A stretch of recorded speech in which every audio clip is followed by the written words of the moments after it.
जम्मू कश्मीर में लोकसभा चुनाव के छठे मरहले में अनंतनाग राजौरी लोकसभा सीट पर वोटिंग तशहीदी मुहिम में सारी तवानाई झोंक रही है सियासी जमात। उमर अब्दुल्ला की ऐश मकाम में आज रैली। देवसर में गुलाम नबी आजाद कबायली फिरके से करेंगे खिताब, जबकि अपनी पार्टी का डीएचपुरा में कन्वेंशन।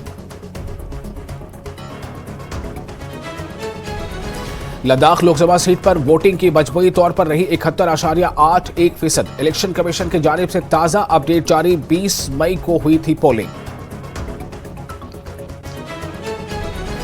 सुप्रीम कोर्ट ने नजरसानी दरखास्त को किया मुस्तरद। आर्टिकल 370 की मनसूखी को रखा बरकरार। 5 अगस्त 2019 को मरकजी हुकूमत ने किया था दफा 370 को मनसूख।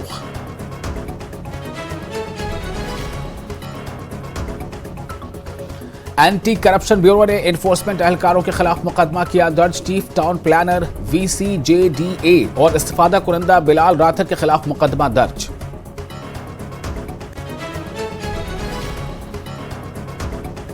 श्रीनगर के DC ने ट्रांजिट कैंप पंथा चौक का किया दौरा। सालाना अमरनाथ जी यात्रा की तैयारियों का जायजा। मुतल्लिका अहदेदारों को बेरोक टोक और परेशानियों से पाक यात्रा को यकीनी बनाने के लिए फ़आल अंदाज अख्तियार करने की हिदायत।